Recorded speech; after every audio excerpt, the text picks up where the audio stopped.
I stood frozen in the middle of the bustling wedding reception, champagne dripping from my hair onto my ruined dress. Laughter and gasps echoed around the grand ballroom as the bride, my ex's new wife, lowered her empty glass with a triumphant smirk. My cheeks burned hot with embarrassment and heartbreak. I could feel hundreds of eyes on me, some wide with shock, others judging, all while my ex-fiancé stared in disbelief. At that moment, I wanted nothing more than to disappear.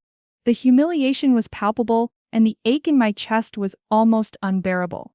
Before I could flee from this nightmare, a voice rose from the edge of the room. It was firm, clear, and shaking with emotion. "I'm sorry, but I can't stay quiet about this any longer." Everyone's attention snapped away from me and toward the speaker, a waitress clutching an empty tray, her face pale but determined. My heart pounded as the bride's smug smile faltered. What was happening? In the next breath, the waitress stepped forward and announced, "There's something you all need to know about the bride." The entire hall fell silent, stunned and expectant, as we all braced for a revelation that would change everything. The invitation. It all began with a cream-colored envelope that appeared in my mailbox 3 months earlier. I remember turning it over in my trembling hands, recognizing the elegant embossed seal of a wedding invitation. My throat tightened as I saw my ex-fiancé's name entwined with another woman's, the woman he left me for. We had been together for 6 years, practically grown up together through college and first jobs, and I had once imagined our own wedding invitations looking just like this. Now he was marrying someone else, Isabel, a woman I knew only from the whispers that followed our abrupt breakup. I hesitated for days before opening that envelope. Part of me wanted to tear it to shreds and pretend I'd never seen it. Another part, the part still nursing a broken heart, was morbidly curious. In the end, I opened it, hands shaking. Inside was a formal invitation to their wedding at an upscale country club, complete with an RSVP card. He had actually invited me. The man who had shattered my heart just a year ago expected me to attend the celebration of his new love. I spent a sleepless night staring at my ceiling, the invitation on my nightstand like it was taunting me. Why invite me? Our breakup had been devastating. One rainy evening, he came home with guilt in his eyes and confessed that he'd fallen in love with someone else from his office, Isabel. Blindsided and betrayed, I moved out that same night. We hadn't spoken since, aside from a brief, awkward text exchange where I declined his offer to remain friends. The invitation felt like salt in a wound. Was this Isabel's idea of a joke? Or was my ex truly naive enough to think I could celebrate his marriage so soon after our own plans crumbled? After days of turmoil, I chose to RSVP. Not out of joy, but because I refused to let pain rule me anymore. Perhaps I needed closure, to see with my own eyes that he was truly happy with someone else, so I could finally let go. Or maybe I wanted to show both of them and myself that I was strong enough to handle it. It was a risk to my fragile heart, but I hoped facing the truth might set me free. Walking into the wedding, the day of the wedding arrived faster than I was ready for. Dressed in a simple navy blue dress that I'd chosen for its understated elegance, I stepped out of the taxi at the country club. My knees felt weak as I handed my invitation to the greeter. The late afternoon sun was golden on the manicured lawns and white rose arrangements. It was a picture-perfect setting, exactly the kind of wedding he and I used to daydream about. I swallowed the lump in my throat and forced myself forward. Inside, soft string music played as guests found their seats. I slipped into a pew near the back of the small chapel, hoping not to draw attention. My heart fluttered painfully when I saw my ex at the altar, handsome in his tailored suit, his eyes nervously fixed on the chapel doors. He looked happy, or at least anxious in that excited way grooms often are. It hurt more than I expected. I felt like an intruder in a life that used to be mine. Then the bridal march began and every head turned. I held my breath as the doors opened to reveal the bride. Isabel glided in on her father's arm, radiant in a lace gown, veil cascading around her blonde curls. She was, I painfully admitted, breathtaking. As she passed my row, her eyes flickered toward me, just a brief glance, a flash of something unreadable, and then she was past, floating toward the man who once promised me forever. The ceremony itself was beautiful and agonizing. Each vow was a needle in my heart. I fought back tears, determined not to break down.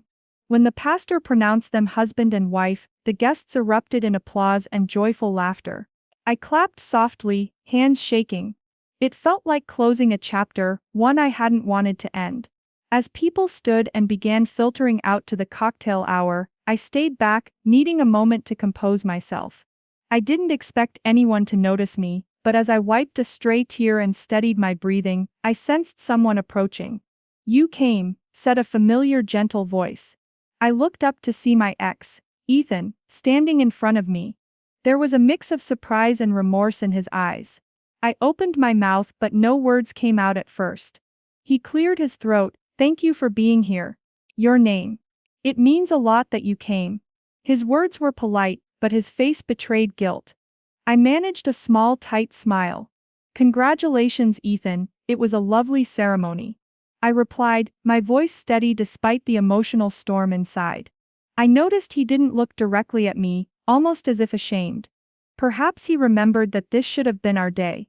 An awkward silence hung between us for a moment. Before either of us could fill it, Isabel appeared at his side, looping her arm through his possessively. "Oh, your name, I'm so glad you could make it," she exclaimed with a bright smile that didn't reach her cold blue eyes. The sweetness in her tone was clearly forced. It's not everyone who can be so mature and supportive to attend an ex's wedding. Her grip on Ethan's arm tightened, almost as if to stake her claim. I felt an implied sting in her words. The subtle jab.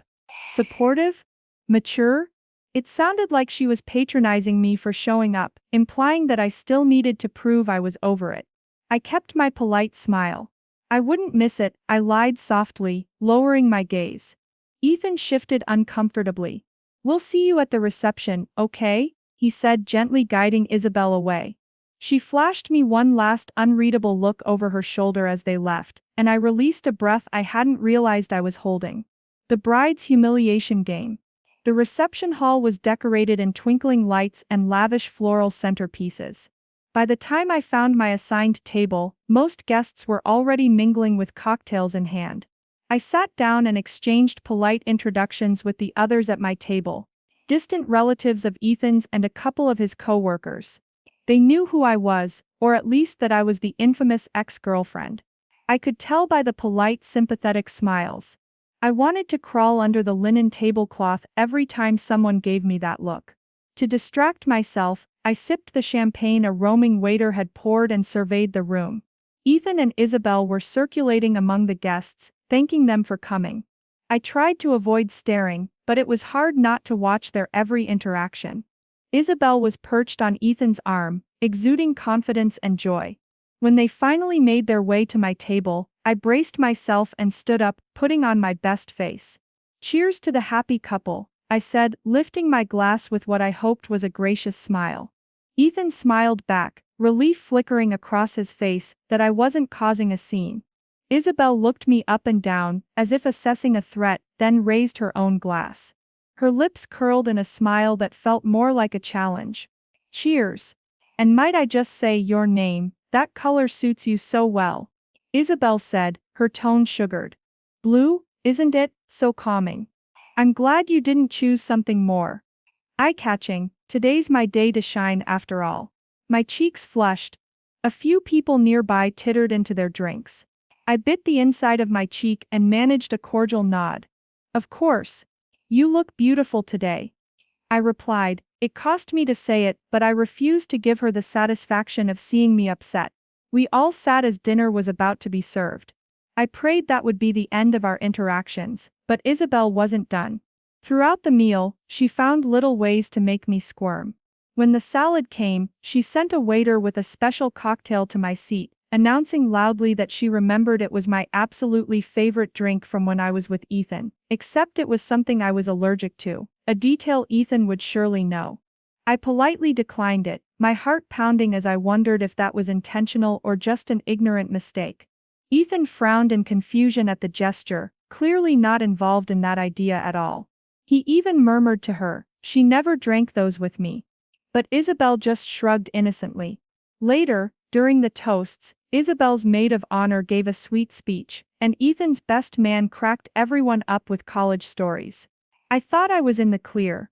Suddenly Isabel stood up with her champagne flute, addressing the room. "I'd like to add a few words," she announced, eyes glinting. A hush fell. I sank slightly in my chair, a bad feeling pooling in my stomach. Isabel was smiling widely, but her gaze found me across the tables. "I want to give a special thanks to everyone who came tonight, especially those who might have found it challenging to be here." Her sickly sweet voice carried clearly. "Oh no. It means the world to Ethan and me that all our friends, old and new, could join our celebration. Not everyone has the grace and maturity to celebrate their ex moving on to someone better, but I'm grateful for those who do." My stomach dropped. A few heads turned subtly toward me. The words were wrapped in false gratitude, but everyone knew what she meant. My face prickled hotly. I forced a stiff smile and stared down at the white linen cloth, my hands clenched in my lap. I could feel the weight of pity and curiosity in the stares directed my way. Ethan looked mortified. He gently tugged Isabel's arm. "Belle, let's not," I heard him whisper urgently. But she gently brushed him off, patting his hand. "I'm fine, darling," she said to him before addressing the crowd again. "In fact, it's so important to celebrate the journey that brought us here. We all grow from our past loves, don't we?" Isabel raised her glass toward me now, as if toasting directly. My heart hammered in my chest. "To the lessons of the past, and the people who taught us them, they've made today even sweeter." I wanted to sink through the floor. It was a polite knife to the gut. Everyone knew I was the lesson of the past in this scenario. Murmurs rippled through the crowd. I caught a few guests exchanging uncomfortable looks. Ethan's jaw clenched, an apology written on his face even as he struggled for what to do. I had promised myself I wouldn't cry, but I felt tears burning at the corners of my eyes. Not here, not in front of them. I excused myself quietly from my table, trying not to make a scene as I hurried toward the exit of the ballroom. I just needed a moment alone to breathe, to swallow this humiliation. My vision blurred, and I accidentally bumped into one of the waitstaff as I pushed through the doors into the lobby. "Excuse me, I'm so sorry," I mumbled, wiping at my eyes. The waitress I'd jostled, a young woman about my age with a kind face, shook her head and offered a sympathetic smile. "It's okay," she said softly. I noticed she had a name tag that read Maria. She looked like she wanted to say something else, but I hurried away, my face burning. I didn't want anyone's pity, even from a stranger. In the restroom I locked myself in a stall, and let out a few silent sobs. It felt like Isabel had dragged my heart out and stomped on it in front of everyone. Her words kept replaying in my head, each one twisting the knife.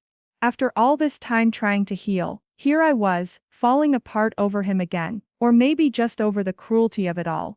I took several deep breaths, reapplying my makeup with shaking hands, and told my reflection, "You can do this. Don't give her the satisfaction." I wouldn't let Isabel ruin me. This was her day, and I was determined not to give her any more power over my emotions.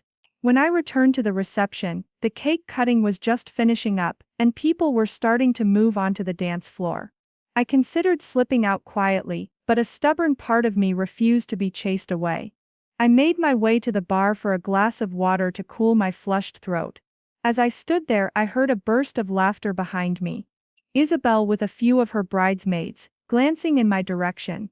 My stomach tightened, they were clearly talking about me. I caught only a snippet as they walked past. "I almost felt bad for her sitting there alone," one bridesmaid whispered. Isabel's reply, dripping with faux concern. "Well, we had to invite her. It's the polite thing. Can you imagine if we hadn't? Poor thing wouldn't have closure." Then her tone turned cold. "At least now she knows he's mine." I gripped my glass so hard I feared it would shatter. Each word was a slap. I whirled around to face them, heart pounding with a mix of anger and hurt. Isabel looked momentarily startled that I'd heard. But she recovered swiftly, giving me that honeyed smile.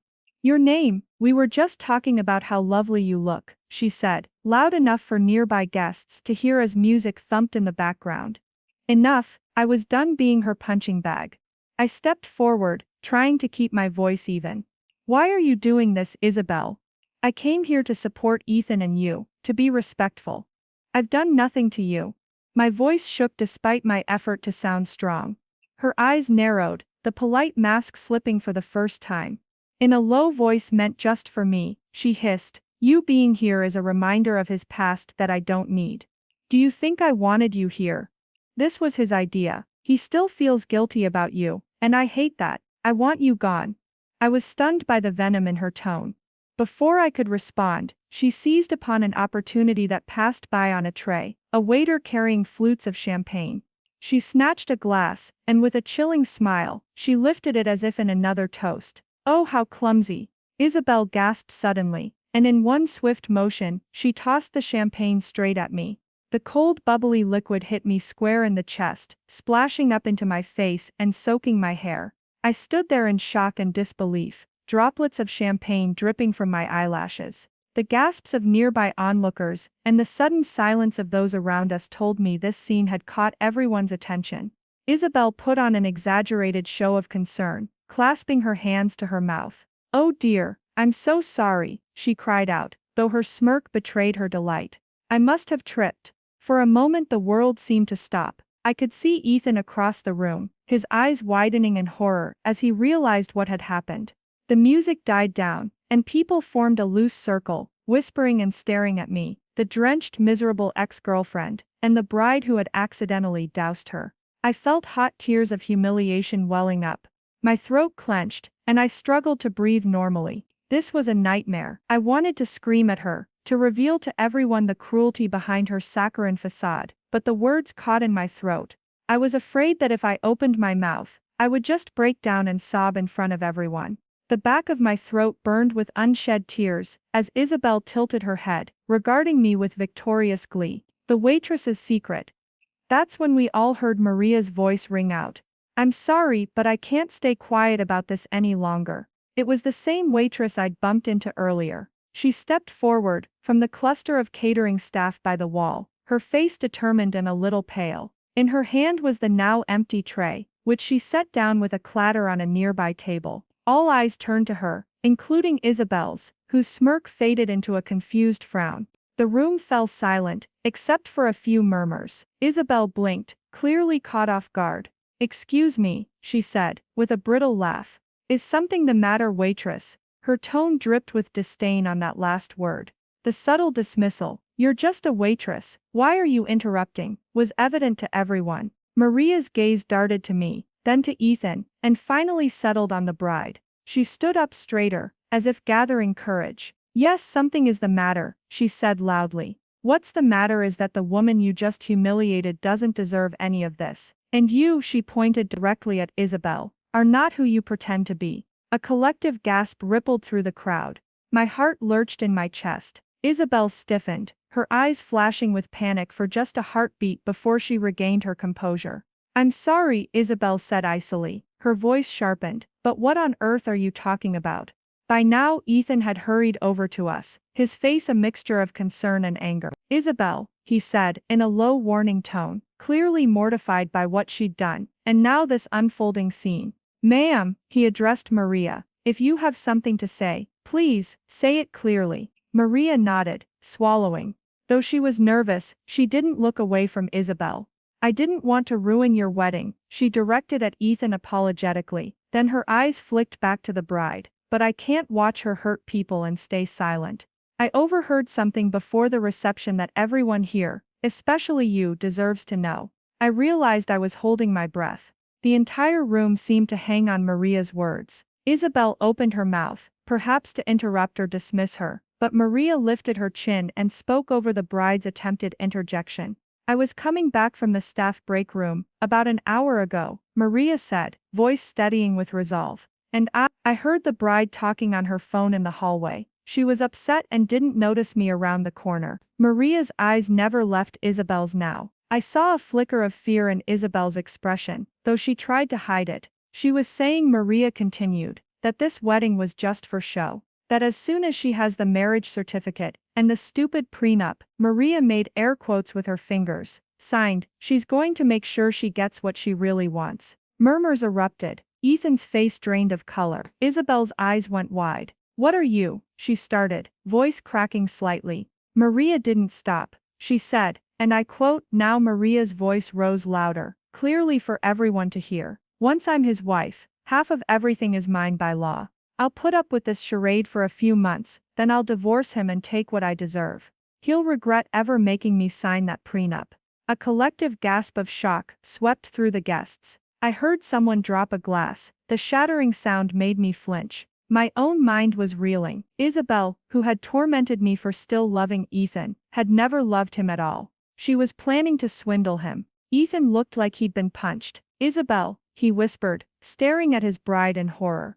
What is she talking about? You told me you were okay with the prenup, that you loved me, not my money. His voice cracked on the last word. Isabel's face had gone ashen beneath her makeup. This is absurd, she shouted, finding her voice and turning on the waitress. How dare you accuse me of such a thing? You're just a waitress eavesdropping on a private conversation. You must have misheard, or you're making this up to get attention. But her words came out too fast, too defensive. Maria shook her head vigorously. I know what I heard, she insisted, turning to the crowd now, as if appealing to all. I wasn't going to say anything. I mean, who would believe me? But then I saw what she just did to that poor woman. She gestured toward me, and suddenly all eyes were on me again. This time though, it wasn't pity or ridicule I saw, it was sympathy and outrage on my behalf. Maria continued, voice passionate, she humiliated you for no reason except being his ex, and I realized her cruel behavior might not stop with you. If she's heartless enough to publicly bully someone innocent, she's heartless enough to betray her own husband. I couldn't just watch it happen. I was stunned. This complete stranger was standing up for me, and for Ethan at great risk to herself. Isabel's facade was cracking. I could see her fighting to maintain control. There was a wild, cornered look in her eyes now. Everyone, please, Isabel appealed, her voice wavering as she attempted a conciliatory smile. It's been a long day for all of us. Obviously there are some misunderstandings. Ethan cut her off, stepping forward with an intensity I had never seen in him. Isabel, he said, and though he spoke softly, everyone could hear the tremble of anger and hurt. Tell me she's lying, please. The plea in his eyes was met with silence from the bride. Isabel opened her mouth, but no sound came out. Her carefully crafted poise was gone. Guilt was written all over her face, even as she shook her head in denial. One of the bridesmaids, the same who had been gossiping with Isabel earlier, suddenly piped up nervously. Belle, what is she talking about? You wouldn't do that, right? It seemed even her friends were doubting. For a moment, Isabel looked around at the sea of faces, her friends frowning in confusion, Ethan's family in shock, the rest of the guests whispering behind their hands. Her gaze briefly met mine. Gone was the superior, taunting glint. Now her eyes were full of panic and rage. I almost felt a twinge of pity. Almost. Then something in her hardened. She jutted her chin out. Of course it's a lie, she snapped, finally directing her words at Ethan. I love you, Ethan. I don't care about your money. She stabbed a manicured finger toward Maria. Is making up some story because I spilled a drink on her friend. She's trying to ruin our day out of spite. Maria's brow furrowed. I'm not her friend. I've never met either of them before tonight, she said quickly, then looked to me as if realizing something. Well, I met her only when she bumped into me, crying after your awful speech. Murmurs of recognition rippled. Many guests had seen that nasty toast. Isabel flushed. Ethan's best man stepped forward hesitantly. Isabel, I think we all just need to calm down and maybe talk this out in private. He was trying to ease the spectacle, but it was far too late. The truth was hanging in the air, begging to be acknowledged. Ethan's voice was low and cold now, betrayal evident. Is there any truth to what she said, Isabel? Any at all? He looked at his bride as if she were a stranger. Isabel pressed her lips together tightly. For a second I thought she might double down on the lie. But then Maria spoke again, softly. If I'm lying you can have me arrested for slander. But if I'm telling the truth, check her phone, or ask her why she was crying on that call. Ethan's eyes lit with realization at that. He turned back to Isabel. You left after the ceremony for 20 minutes. You said you needed to fix your makeup. I was looking for you. Where were you, Isabel? Isabel faltered, and that was all it took. Ethan gently pulled his arm from her grasp. In that moment, seeing them up close, I felt a strange mix of sadness and vindication swirling in my chest. This was supposed to be their fairy tale night, and instead it was unraveling in the most public, heartbreaking way. Truth and closure. The next minutes were a blur of raw, messy emotion. Isabel broke into tears, real ones this time, and tried to throw herself at Ethan's feet, babbling half-coherent apologies and excuses. Something about feeling insecure, fearing he'd leave her like he did me. A claim that her friend on the phone had suggested the idea of going after his money, and she'd gotten scared and vented. It was an attempt at damage control, but the damage was done. Ethan's mother, a stern woman who had always been kind to me, marched forward and peeled Isabel off her stunned son. "I think you should leave," his mother said firmly to Isabel, loud enough for all to hear. A few other relatives nodded in agreement. What was minutes ago a joyful celebration had turned into a scandalized, chaotic scene. Isabel's eyes blazed as she looked from Ethan's horrified face to the crowd that now regarded her with disdain. Realizing she'd lost their sympathy, her expression twisted into anger. For a heartbeat, her gaze met mine, in pure hatred. "You," she snarled, low and vicious, "this is all your fault." Before I could respond, Ethan stepped between us, facing her. "Don't you dare blame her," he snapped. I was taken aback by the protectiveness in his voice. "This is on you, Isabel. I can't believe I didn't see it." His voice cracked again, hurt and fury warring within him. Tears streaking her immaculate makeup, Isabel let out a wordless cry of frustration. She yanked the rings off her finger, the engagement ring and the new wedding band, and hurled them at the floor. The crowd flinched as the rings pinged off the tiles. "Fine," she shouted. "Keep your damn money, Ethan.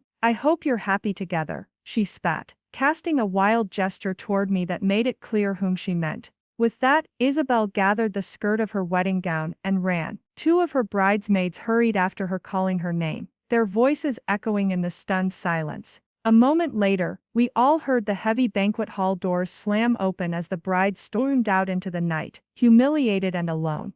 I stood there shivering, champagne still sticky on my dress and in my hair, hardly able to process what had just happened. It was all so much Isabel's cruelty, Maria's brave reveal, the chaotic confrontation, and the fact that my ex's wedding had just imploded before my eyes. I felt guilty for feeling it, but an undeniable wave of relief and vindication washed over me. She had tried to break me in front of everyone, and instead her true colors were exposed for all to see. Ethan slowly turned to me. He looked utterly heartbroken, not the blissful newlywed from an hour ago, but a man who had lost something important. For a moment we just stared at each other. I saw regret in his eyes, sorrow and confusion. "I'm so sorry," he choked out finally. It wasn't clear what exactly he was apologizing for. The spectacle, Isabel's behavior, how he'd hurt me in the past, all of it maybe. His eyes brimmed with tears he was too stunned to shed. My own anger and hurt toward him, the ones I'd carried for a year, shifted into compassion. Without thinking, I stepped forward and gently took his hand. We were surrounded by guests, but it felt like just the two of us for that moment. "It's okay," I said softly. I'm okay." It wasn't entirely true. I was a mess of feelings, but I realized something as I said it. I was okay. The worst had happened. I'd faced my heartbreak, been pushed to my lowest in front of a crowd, and survived. More than that, the truth had come out. I felt a strange peacefulness knowing that it hadn't been me who failed in our relationship. He and I were over, and that was for the best, because he clearly hadn't been the man for me. But seeing his world shatter, I also knew the woman he chose hadn't been right either. None of us deserved what happened. Around us, the guests began to disperse awkwardly. Some went to check on Isabel or collect their coats. Others approached Ethan to console him or pat his shoulder. A few kind souls offered me gentle smiles or asked if I was all right. I nodded, thanking them quietly. Maria, the waitress turned heroine of the night, stood off to the side, as if unsure of her place now. I walked over to her, still dripping a bit, and without a word I wrapped her in a hug. She tensed in surprise, then hugged me back. "Thank you," I whispered, voice breaking. "You didn't have to do that. You probably saved Ethan, and me." She pulled back, shaking her head. "It just wasn't right," she replied. "No one was standing up for you, and he seems like a good guy who didn't know the truth. I couldn't watch it and do nothing." I gave her a watery smile, deeply grateful. In that moment, she felt like the truest friend I never expected to find here. By the end of the night, the wedding was effectively over. The guests trickled out, leaving half-eaten cake and an eerie quiet in the grand hall. Ethan and I spoke briefly one more time before I left. He was still in shock, but he managed to thank me for coming and apologize for everything, for breaking my heart, for Isabel's actions, for not seeing through it all. I could only nod and tell him I hoped he would be okay. There wasn't much else to say. Too much had been said already. As I finally walked out of the country club's ornate doors, the cool midnight air hit my face. I looked up at the sky, the stars bright above. I felt a profound sense of release. This night had not gone as anyone expected, but in a bizarre way, it brought me the closure I needed. I came to my ex's wedding fearing the worst, and while I did face a nightmare of humiliation, I also witnessed karma catch up to the person who tried to hurt me. I knew healing wouldn't be instant. There would still be nights I'd feel the old hurt, but I also knew I wouldn't be haunted by what-ifs or inadequacy. Isabel's secret showed that the failure of our relationship wasn't my fault, and seeing Ethan stand up for me at the end, I realized he did care in his own way. But we were both moving on now, hopefully to better futures. I took off my heels and walked to the parking lot barefoot, carrying them in one hand. My dress was sticky and wrecked, my hair a mess, but I felt lighter than I had in ages. In the quiet of that night, I finally let go of the breath I'd been holding for a year. A faint smile came to my lips unbidden. It was over, truly over. As I climbed into a taxi, the driver glanced at my disheveled state in the rearview mirror. "Rough night?" he asked kindly. I thought about it for a moment. "Actually," I replied, voice tired but oddly peaceful. "It turned out all right in the end. I had walked through fire and come out the other side. Humiliated, yes, but not defeated and no longer alone in my truth." In the end, the waitress's courageous revelation not only stunned everyone at that wedding, it set me free.